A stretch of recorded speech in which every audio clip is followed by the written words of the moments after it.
मेरी तरफ से मेरे तमाम दोस्तों को, अजीज़ों को, बहन भाइयों को, सुनने वालों को, देखने वालों को अस्सलाम वालेकुम। उम्मीद है कि आप खैरियत से होंगे। अल्लाह पाक आप पर करम करे, रहमत करे। तो आज का जो व्लॉग है, इसमें सबसे पहले जो चीफ ऑफ आर्मी स्टाफ जनाब कमर जावेद बाजवा साहब की जो शटअप कॉल कह ले या तंबीह जो उन्होंने अपने खिताब में तंबीह की, या उन्होंने अपने खिताब में वाज़ेह पैगाम जो है वो भेज दिया है। दूसरी बात जो है वो इमरान खान साहब की पॉलिसियों बारे होगी कि उनकी प्लानिंग क्या है और वो क्या करना चाहते हैं। वैसे भी हम बार बार कोशिश करते हैं कि अदालतों में जाकर बयान अल्फी जमा तो करा देते हैं इमरान खान साहब। तो इस वक्त मुल्क जिन हालात से दो चार है, उसमें चीफ ऑफ आर्मी स्टाफ जनाब कमर जावेद बाजवा साहब का जो पैगाम है, ये बड़ा मानी खेज पैगाम है। जिन दोस्तों ने चैनल सब्सक्राइब नहीं किया तो बराए मेहरबानी वो चैनल सब्सक्राइब कर दें, लाइक करें, शेयर करें, ताकि ये दूसरे दोस्तों तक भी चला जाए। अब कासिम सूरी साहब, होता यह है कि जब बंदा नाकामी की तरफ जा रहा हो ना, तो फिर ऐसी हरकतें करता है कि वो उल्ट उसी की तरफ आते हैं। तो चलो बच्चे, ये लौंडे, ये छोटे मोटे जो छोड़े हुए हैं इन्होंने, इनको तो चलो हो गया। और एक सियासत, खुद को सियासतदान कहने वाला, पता नहीं सियासतदान कोई है या नहीं है, लेकिन खुद को सियासतदान कहने वाला, और वो उसका हर वक्त मीडिया के साथ ही टकराव रहे, उसे शायद कोई और काम नहीं है।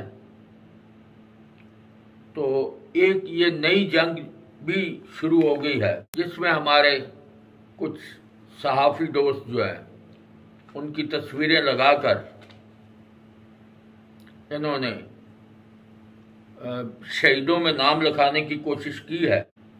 चीफ ऑफ आर्मी स्टाफ का वाज़ेह पैगाम है, हम डिस्टेबलाइज नहीं होने देंगे मुल्क। ये पीटीआई वाले जो है ना, ये उल्टा उनका कहना है कि ये चीफ ऑफ आर्मी स्टाफ का जो बयान है ना, या वार्निंग कह लें इसको, क्योंकि ऑफिसर लोग जो है वो बड़ा पोलाइट बयान भी दें तो वो सख्त होता है। उन्होंने बता दिया है वाज़ेह अपने पैगाम के मुल्क मजबूत हाथों में है, तो किसी को डिस्टेबलाइज करने की हम इजाज़त नहीं देंगे। अब डिस्टेबलाइज कौन करने की कोशिश कर रहा है? से जान छुड़ाने के लिए ये पैगाम पता नहीं किसके लिए है। तो पैगाम तो वाज़ेह है। उन्होंने जमहूरी अदारों की बात की है, तो जमहूरी अदारे बंद करने वाले कौन हैं? कौन बंद करने जा रहा है? इस्लामाबाद को बंद करने की धमकी कौन दे रहा है? मुल्क को बंद करने की धमकी कौन दे रहा है? तो इसलिए ये पैगाम भी तो साफ जाहिर है उन लोगों के लिए है जो कानून हाथ में लेने की कोशिश कर रहे हैं। वैसे तो इमरान खान साहब कानून हाथ में लें या जो मर्जी करें, उनका निज़ाम चलता है। वो तो जज साहब को भी बड़े संगीन किस्म के इल्ज़ाम संगीन किस्म के अल्फाज कहकर भी बाद में जो है वो उस पर माजरत करने चले जाते हैं। अब हमारे पंजाबी में तो माजरत माफ़ी हम एक ही समझते रहे हैं आज तक, लेकिन उनका कहना है कि मैंने माफ़ी नहीं मांगी। अब ये जो काम शुरू हो गया है मुल्क में, ये जो जमहूरी अदारे हैं, इनको जो बंद करना चाहते हैं वो समझ लें कि ये पैगाम किसके लिए होगा। Message is clear. The armed forces, with the support of our citizens, will never allow any country, group or force to politically or economically destabilize Pakistan. उसके बाद इमरान खान साहब ने अपनी तकरीर में जो अल्फाज कहे कि तुम और तुम्हारे हैंडलर तैयारी कर लो। अब मैं उनकी तकरीर भी सुनाऊंगा आपको। अब पता नहीं ये हैंडलर कौन है। उसके अलावा वो कह रहे हैं कि मेरी प्लानिंग पहले कभी इस तरह की नहीं हुई थी, मैंने कभी इस तरह की प्लानिंग नहीं की थी। शहबाज शरीफ को उन्होंने हुकूमती अरकान को कहा कि तुम्हें अंदाजा ही नहीं कि मेरी प्लानिंग क्या होगी, तो तुम तैयारी कर लो। की तारीख में कभी किसी ने की, और ये मेरा चैलेंज है, पूरी तैयारी कर लो, तुम भी और तुम्हारे हैंडलर तैयारी कर लो। मैं आज आप सबके सामने कह रहा हूं कि जो कप्तान का प्लान है, जो कप्तान प्लान बना रहा है, जो भी प्लानिंग कर रहे हो वो फेल हो जाएगी, तुम नहीं रोक सकते। अब हुकूमत 24 घंटे तैयार होती है, अदारे 24 घंटे तैयार होते हैं, तैयारी किसी ने क्या करनी है। ये तो अपने सामने जो दोस्त उनके जो बैठे हुए हैं उनको खुश करने के लिए इस किस्म के जो कह रहे हैं। वैसे मेरे ख्याल में तो ये है कि ये लॉन्ग मार्च होने वाला नहीं है, नहीं होगा। इस किस्म का लहू गर्म रखने के लिए जो है ना, ये अपने वर्कर्स को वो इस किस्म का कहते रहते हैं। वैसे हमारा मुल्क जो है वो मुतहम्मल तो नहीं हो सकता इस किस्म के जो काम है, उनसे ये मुतहम्मल नहीं हो सकता। रेड लाइन क्रॉस का जो मकसद है, जब कोई रेड लाइन कहते किसे है। अब इमरान खान साहब से बेहतर तो कोई नहीं जानता, क्योंकि जो काम वो कर जाते काबिले मतलब वो भी देखने के लायक होता है। बाज़ औक़ात वो ऐसी बात करते हैं जैसे उनको कानून का पता नहीं है, और बाज़ औक़ात वो ऐसी बात करते हैं जैसे सारा निज़ाम उनकी मुट्ठी में बंद है, और बाज़ औक़ात नौज़ुबिल्लाह ऐसी बात कर जाते हैं जिसका मैं नहीं कुछ कह सकता।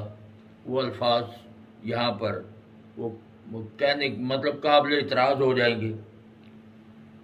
तो नौज़ुबिल्लाह ऐसी बातें भी वो उनकी देखने में आ जाती हैं जिसमें वो बहुत बड़े बड़े दावे कर रहे होते हैं। हैकर्स की तरफ से ये जो सबूत आ रहे हैं, इन सबूतों के बाद अब किसी चीज़ की कोई गुंजाइश रह जाती है। वैसे भी ज़राए से पता चला है कि हमारी एजेंसियां उस वो जो रिकॉर्डर जिसके पास होता था वहाँ तक पहुँच चुकी हैं, और वो बहुत जल्द जो है ना कुछ अंदर खाते काम हो भी रहा है, जिसको पकड़ दकड़ शुरू है। तो इसमें बहुत जल्द, क्योंकि हमारी एजेंसियां इतनी सोई हुई नहीं है, ठीक है, उन्हें दुख जरूर हुआ होगा कि ये होना ही नहीं चाहिए था, लेकिन अगर कोई खाम ख्याली रखे या एमको की दुनिया, एमको की जन्नत में कोई रह रहा है और ये वो सोचे कि हमारी एजेंसियां वहाँ तक नहीं पहुँच पाएंगी जिसने ये कारनामा कराया है, जिसकी वजह से ये कारनामा हुआ है, तो ज़राए से तो कुछ पता चला है कि कोई बंदे इसमें काबू भी किए जा रहे हैं, लेकिन मैं उस वक्त तक हम बात नहीं कर सकते जब तक सरकारी तौर पर उनका ऐलान नहीं किया जाता। तो अगर इस किस्म का काम, लेकिन एक हमारा यकीन की हद तक है कि हमारी एजेंसियां ये सारे के सारे जितने मर्जी होशियार, जितने मर्जी चालाक बने, जितने मर्जी साजिशी हों, जितने मर्जी, क्योंकि जो बंदा जराइम कर रहा होता है ना, अगर उसे पता हो मैं पकड़ा जाऊंगा तो वो जराइम बिल्कुल नहीं करता। हमेशा जराइम करने वालों को पता होता है मैंने कौन सा पकड़ा जाना, मेरी प्लानिंग ऐसी है, मैं ऐसे ऐसे ऐसे ऐसे निकल जाऊंगा। लेकिन होता क्या है, बिल आखिर 100 दिन चोरदा ते एक दिन साथ दा आ जाना है तो उन्हें फड़िया जाना है। ये लिखी पढ़ी पुरानी मिसालें हैं। कोई आखिरी जिंदगी में पकड़ा जाता है, कोई पहली में पकड़ा जाता है, कोई फौरन पकड़ा जाता है। पकड़ा जरूर जाता है, सजा मिले या ना मिले उसे, क्योंकि हमारा निज़ाम इसी तरह का ही है, वो किसी से ढका छुपा नहीं है। कुछ नूरी मखलूक है, वो ऐसे जाते हैं, ऐसे इंसाफ मिल जाता है, फटाफट जैसे कहीं कोई चीज़ रखी है उठा के ले आते हैं। और कुछ वो तबका है जो कई कई साल जलील होता है, ख्वार होता है, लेकिन उसे इंसाफ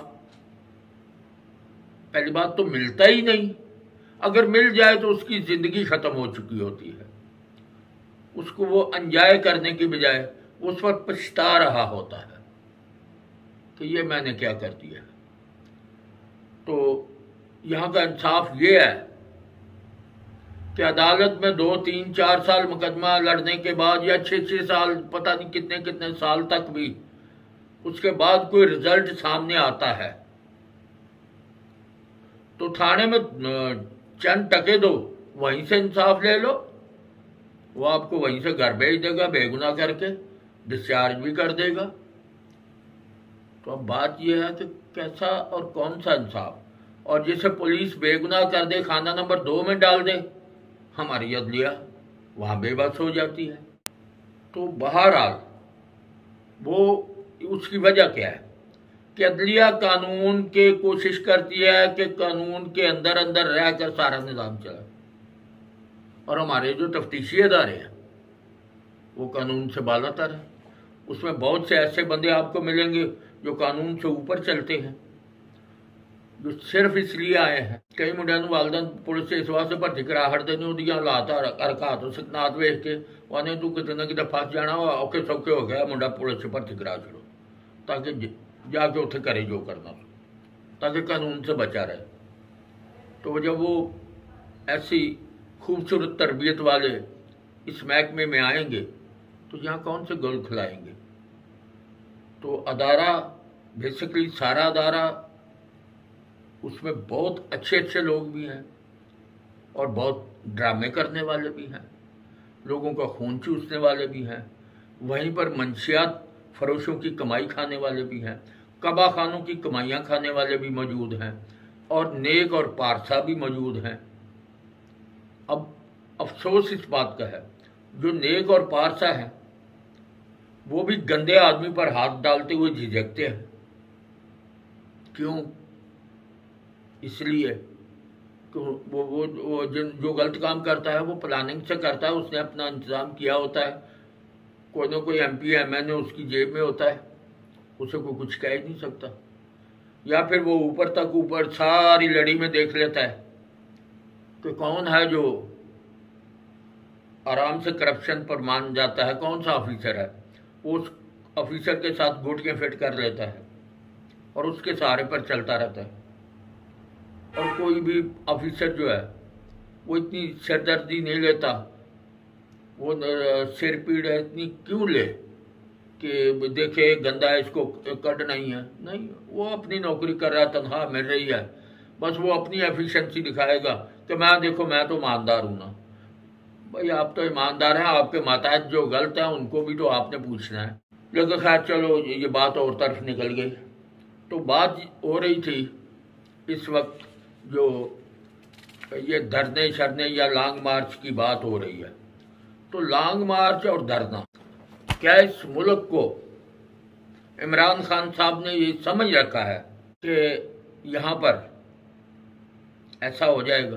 तो इसका मतलब तो ये हुआ कि अगर किसी गांव में किसी फैमिली का सबसे ज़्यादा घर है, सबसे ज़्यादा रिहाइश है, सबसे ज़्यादा आदमी है उसके, और एक घर ऐसा भी है जिसका वहाँ पर कोई बरादरी नहीं, कोई रिश्तेदार नहीं, कोई और साथी नहीं, तो फिर उन सबको तो वो मार देंगे। एक घर है उसका क्या है, दूसरों के साथ इतनी आवाम है, इतने वोट हैं, इतना ये कुछ है, लेकिन ऐसा नहीं होता। कानून ये इजाज़त नहीं देता कि जिसके पास ज़्यादा बंदे होंगे वो कमज़ोर आदमी को, हालांकि करप्शन की वजह से ऐसा हो जाता है कि आपको आगे से वो चंदा इकट्ठा करके ते जाके ते उन्होंने तुसी थाने दे विच बेगना हो जाओ, क्योंकि कानून जो है वो इजाज़त नहीं देता। अगर कोई ऑफिसर सही कानून पर अमल दरामद कराने वाला बैठा है ना, फिर वो ऐसा नहीं होने देता। इस वक्त मुल्क को इस्तेहकाम की ज़रूरत है, मुल्क को माशी बदहाली से निकालने की ज़रूरत है। इस वक्त महंगाई से कौम को बचाने की ज़रूरत है, ना कि कौम से महंगाई को बचाने वालों की राह में रोड़े अटकाए जाएं। इसकी ज़रूरत नहीं है। और कौम समझ रही है, कौम देख रही है कि ये क्या हो रहा है। तो आज हमारे एक सीनियर सहाफ़ी तजिया निगार मुबश्शिर लुकमान साहब, वो भी फुल गुस्से में दिखाई दे रहे थे। मैंने उनका एक वीलॉग सुना है। तो वो इमरान खान पर ज़ाती तौर पर गुस्से में आके अपना वीलॉग कर रहे थे और वो बता रहे थे कि ये तुम्हारे लौंडे लपाड़े, जो इनकी कही हुई बात का मैं गुस्सा नहीं करूंगा और इनसे मैं डायरेक्ट भी नहीं होऊंगा। मैं डायरेक्ट इमरान खान तुम्हें टच करूंगा और तुम्हारी जो अंदर की बातें हैं वो बाहर निकालूंगा। तो वो बहुत ही गुस्से में थे। तो मैं आपको वो भी सुनाता हूं, आप वो भी सुने। इमरान खान के मुतालिक हकीकत बताएं, उसकी करप्शन को बेनकाब करें, उसके इर्द गिर्द लोगों को बेनकाब करें, उसकी असलियत को बेनकाब करें, उन्हीं को डिग्रेड करना, उनकी क्रेडिबिलिटी को हिट करना, ताकि इमरान खान का असली और मकरू चेहरा दिखाने वाले को डर जाए, खामोश हो जाए, जान के मान पाते हुए उसका नाम ही ना लें। यही वो अपने सियासी मुखालफिन के साथ भी करता है। मैं दूसरे सहाफियों का तो जिम्मेदार नहीं हूं, लेकिन उसमें मेरी तस्वीर भी है। पहले मैं इस तरह की चीज को नजरअंदाज करता रहा, लेकिन अब तो बहुत हद से ज्यादा गुजर गई है ना बात। सवाल ही नहीं पैदा होता कि हो शीशे के घर में बैठकर मुझ पे पत्थर फेंकने वाला, इसको तो मैं नहीं छोड़ूंगा। और कोई भी पत्थर फेंकेगा तो मैं इमरान खान तुम्हारे ऊपर ही आऊंगा। मैं नहीं कुत्तों और बिल्लों और ये चूहों और ये गधों के साथ, इनके साथ मैं लड़ाई करूंगा। मैं सीधा तुम्हारे सामने आऊंगा, क्योंकि मुझे तहरीक इंसाफ की फस्तायत का या कल्ट कल्चर का बड़ी अच्छी तरह पता है और काफी पहले पता चल गया था, तब से मैं अलग हो गया था। अल्फाज तुम्हारे होते हैं इमरान खान के यानी, लेकिन अपने भौंकने वाले कुत्तों के मुंह में वो अल्फाज को फीड करता है, स्पून फीड करता है। ये जैसे कासिम सूरी जैसा, इसकी कोई औकात है, इसी को हैसियत है कि किसी के खिलाफ को बात करे, तो खुद धांधली की पैदावार है। और उसके स्टे ऑर्डर पे तो असेंबली में वो बैठा रहा पता नहीं कितने साल। इमरान खान के कहने पे आइन तोड़ने से गुरेज नहीं किया, आइन तक को तोड़ दिया। इसको तो आर्टिकल 6 के तहत फांसी होनी चाहिए इस आदमी को। तो दाढ़ी रख के इस्लामी टच का कारोबार करता है कि इस्लामी टच दे दे, खान साहब इस्लामी टच दे दे। यही वो कारनामे है ना अरसलान बेटे की ब्रीफिंग के, मीर जाफर और मीर सादिक। अरसलान बेटा कौन? वो जिसको बुशरा बेगम ने ब्रीफिंग की थी, याद नहीं? वो ऑडियो लीक हो गई थी कि ये करना है मीर जाफर, मीर सादिक। यही स्पून फीडिंग है ना सारा पोल। अब घेरा तंग किया जा रहा है उन लोगों का जो कानून शिकन है, और अब उबाले खा रहा है पानी, नजर आ रहा है कि पानी उबाले खा रहा है। उन्हें भी नजर आ रहा है कि जितना लंबा चौड़ा मवाद इकट्ठा हो गया है, कहीं फॉरेन फंडिंग है, कहीं अदालतों का मामला है, कहीं कानून शिकनी का मामला है, पता नहीं कौन कौन से मामलात हैं, वो सारे आस्ता आस्ता सामने आने शुरू हो गए हैं। बल्कि शुनीद है कि गद्दारी जैसे मामलात पर भी गौर हो रहा है कि वो आर्टिकल भी लगने की तैयारियां की जा रही हैं।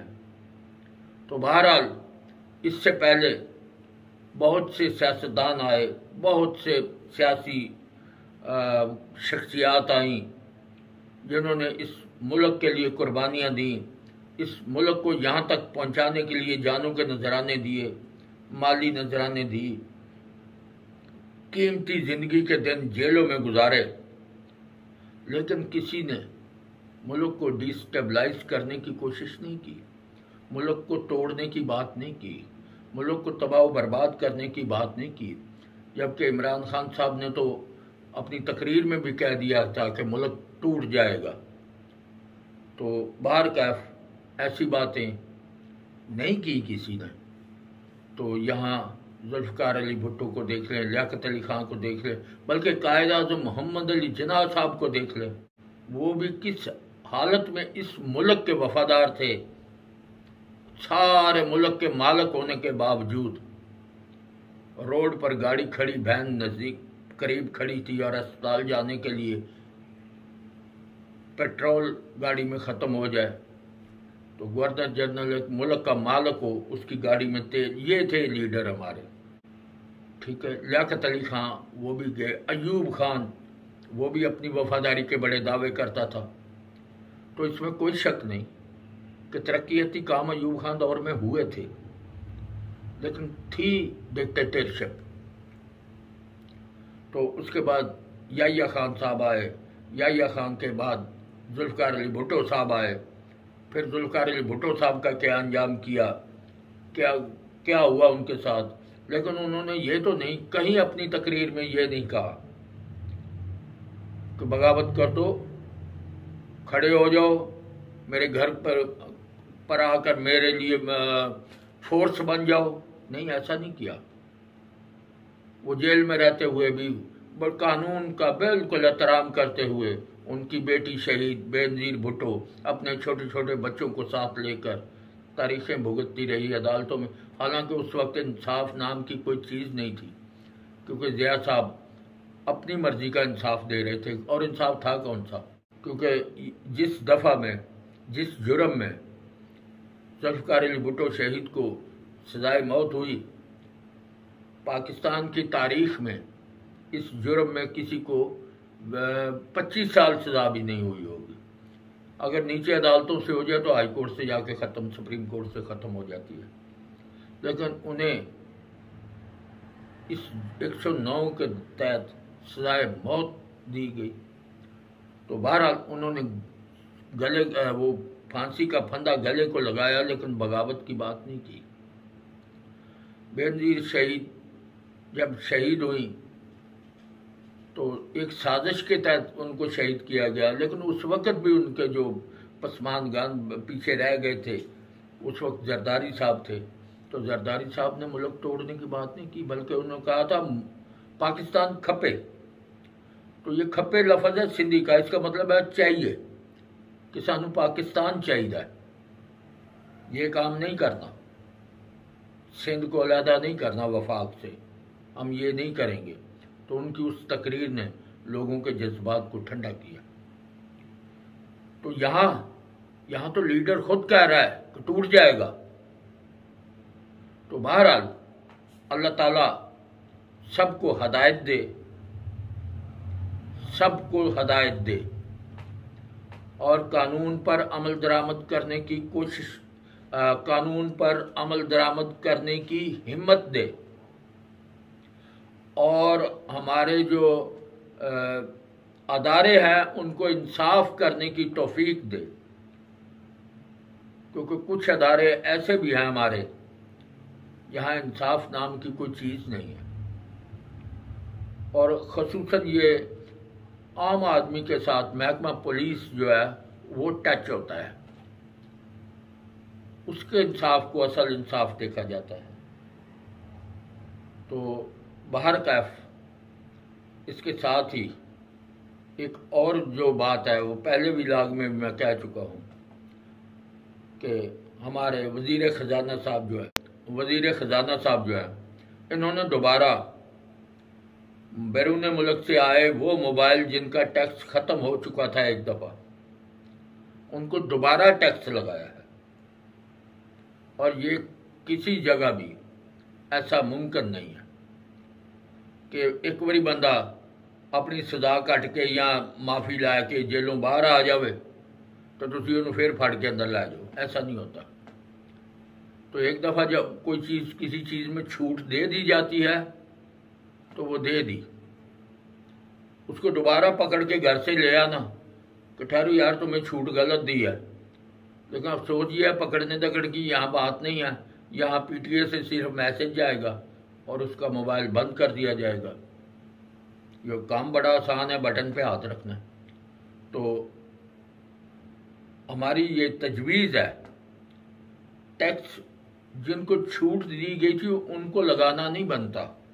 अगर टैक्स लगाना ही था तो नए जो दोबारा आएंगे उनके लिए आप लगा सकते थे कि भाई जो छूट दी थी हम वो वापस लेते हैं और आइंदा जो मोबाइल बाहर से लेके आएगा उस पर टैक्स होगा। ऐसा नहीं कभी हुआ कि जिनको छूट मिल गई हो उनको दोबारा लाइन हाजिर कर लेना कि आ जाओ भाई। तो बाहर का हालात बड़े तेज़ी से गर्म है। अल्लाह करे खैर खैरियत हो इस मुल्क में, अल्लाह पाक इस मुल्क की हिफाजत करे, हमारी दुआ है। पाक फ़ौज जो है, पाक आर्मी जो है, अल्लाह पाक उनको अपनी अमान में रखे, क्योंकि वो हमारे मुल्क के लिए कुर्बानियाँ देते हैं। जहाँ भी ज़रूरत पड़े हम अपने घरों में आराम से बैठे होते हैं, लेकिन वो सिर्फ पाक फ़ौज की वजह से, जिस पर बहुत से लोग भौंकने से मुंह खोलते वक्त उनको शर्म नहीं आती कि जब खून बहता है तो इन लोगों का बहता है, बॉर्डर पर गोली लगती है तो इनके सीने में लगती है। तो और मौत को सामने देखते हुए भी चल निकलते हैं, पता होता है बिल्कुल सामने मौत है। और वही जगह है जहाँ सियासतदान बुलेट प्रूफ गाड़ियाँ मांगते हैं मौत से डरते हुए। तो ये सीना खोल के सीधे बॉर्डर की तरफ जा रहे होते हैं, दुश्मन की तरफ जा रहे हैं, आंखों में आंखें डाल के जा रहे होते हैं। तो वहाँ बैठ के गोलियों की डरावनी आवाज़ में वहीं वो बैठे, किसी ने कभी ये नहीं कहा मैं भाग जाऊंगा। सियासतदानों क्या बात है, यहाँ पर बुलेट प्रूफ गाड़ियाँ, और वक्त मिले तो कोशिश करते हैं यहाँ से निकल जाएं जब को घेरा तंग होने की कोशिश होती है। तो बहरहाल बात यह है कि हमारी नाकस राय है कि आर्मी के खिलाफ बात करने से पहले एक बार सोच लिया करें कि ये जो हमारा मुल्क है, रात को जब आप सो जाते हैं तो कुछ ऑफिसर और जवान वो जाग रहे होते हैं, वो पहरा दे रहे होते हैं, वो गश्त कर रहे होते हैं, और उस ठिठुरती सर्दी में उनके पास एयर कंडीशन गाड़ी नहीं होती, उसमें हीटर नहीं होता, सिर्फ वर्दी होती है, और वो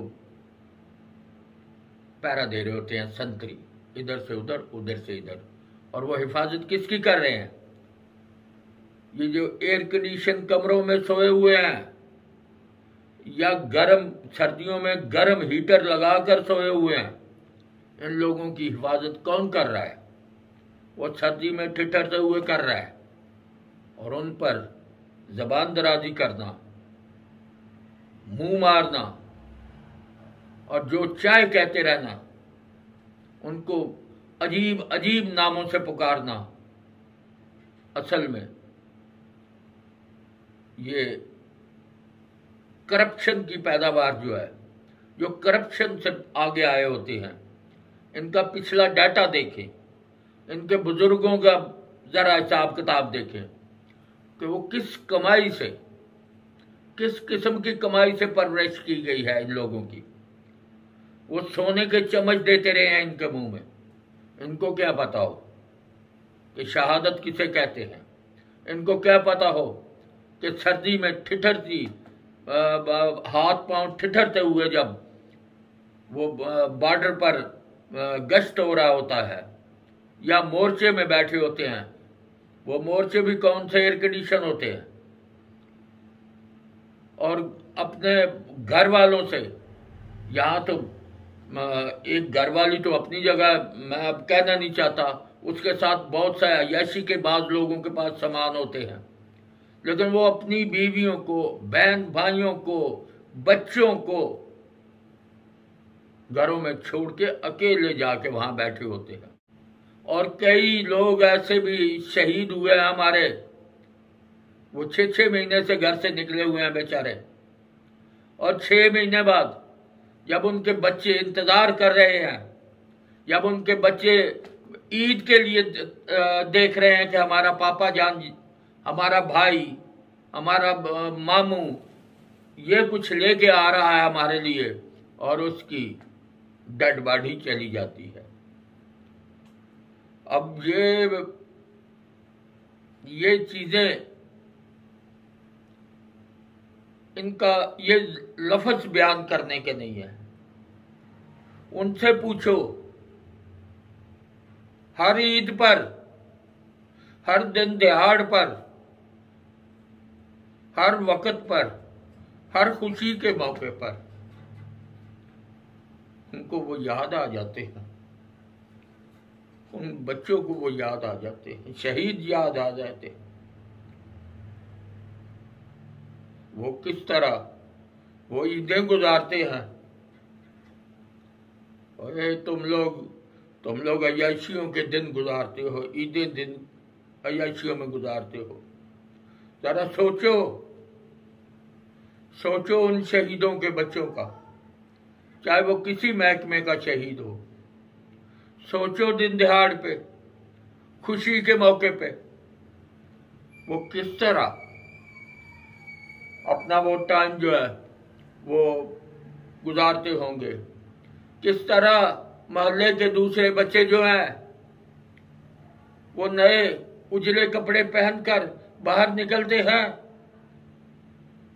और ये रिश्ते तो कोई किसी का नहीं होता, कोई किसी का नहीं होता। बाप के होते हुए नंगे पांव घूमते हुए भी बच्चे को महसूस नहीं होता कि वो नंगे पांव ईद पे घूम रहा है। लेकिन जब सिर पे सिर का साई ना हो, जब साया ना हो, तो उसे जो मर्जी दे दो, हालांकि कौन देगा। रिश्तेदार चंद दिन की बात होती है, वो जो कहते हैं ओ मैं भी यहाँ तेरा, मैं भी कम, लेकिन फिर अपने अपने कामों में मशगूल हो जाते हैं, अपने बच्चों में लग जाते हैं। उनको कोई नहीं देखता, सिर्फ उनकी माँ देखती है, सिर्फ उनकी माँ देखती है, या वो बहन भाई आपस में देखते। शायद कोई हलाली चचा, ताया, मामू जो आखिर वक्त तक उनका साथ दे, वैसे कोई नहीं देता। खुदगर्जी का नफ्सा नफ्सी का दौर है। तो इसलिए इन पर भौंकने वालों, जबानें खोलने वालों, याद करो वो वक्त। कभी किसी शहीद के घर दिन दिहाड़ के टाइम पे जाके देखो, जिसका बाप वहां शहीद हो गया, उनके बच्चों का हाल देखो। कभी जाओ तो सही जरा उनके घर में, कौन जाता है। ये रस्मी कार्रवाइयां बाज़-औक़ात होती हैं कि ऑफिसर जो हैं ये गुलदस्ते ले जाते हैं। गुलदस्ते क्या करेंगे उनको, क्या उनके अंदर जो तपश है उसको ठंडा कर लेंगे। बस ठीक है, थोड़ा बहुत जरूर हो जाता है कि हमारी इज्जत है मुआशरे में, तो हम वो उस बाप को तो वापस नहीं ला सकते, लेकिन इन शहीदों का एहतराम हमें करना चाहिए। और सियासतदानों, तजवरियां भरने वालों, कम से कम दिन दिहाड़ पर कभी किसी को तौफीक हुई है कि शहीदों के लिए, शहीदों के बच्चों के लिए खुफिया तरीके से, शहीद को तो वापस नहीं ला सकते, लेकिन उनको दूसरों से ज्यादा अगर ईद अच्छी ना उनकी गुजरे, दिन दिहाड़ खुशी का अच्छा ना गुजरे दूसरों से, तो उस कौम पर क्योंकि कहते हैं शहीद कौम की जिंदगी होती है, और उस जिंदगी पर मैं अब ये कहूंगा कि लानत है उस जिंदगी पर जो शहीदों की वजह से जिनको मिली है, और वो इन शहीदों का दिन दिहाड़ पर कम अज कम, वैसे तो हमेशा के लिए ख्याल रखना चाहिए, लेकिन चलो हमेशा नहीं तो कभी दिन दिहाड़ पर ईद, शबरात, 12 जो भी खुशी के त्यौहार आते हैं, कहाँ है इतना टाइम किसी महकमे के आला उहदेदार के पास। तो ये तो एक तंजीमें होनी चाहिए, ये खुफिया तरीके से एक निज़ाम होना चाहिए, ऑटोमेटिक चलता रहे और उनकी ज़रूरियात ज़िंदगी इस तरह पूरी हो कि उन्हें पता हो कि हमारे बाप ने, हमारे भाई ने अगर कुर्बानी दी है इस कौम के लिए, तो ये कौम हमारी आज भी ममनून है, शुक्रगुजार है। वो ये चीज़ देख देख कर ही कम से कम खुश हो जाए। तो बहरहाल बात लंबी हो गई है, मैं इसके साथ इजाज़त चाहूँगा। असल में वो जज्बात में आकर तो टाइम ज़्यादा हो गया है, तो इसके साथ मैं इजाज़त चाहूँगा। मुझे उम्मीद है कि आपको शायद वीलॉग पसंद आया हो। अगर पसंद आया हो तो बराए मेहरबानी चैनल सब्सक्राइब करें, लाइक करें, फॉलो करें। शुक्रिया। खुदा हाफ़िज़।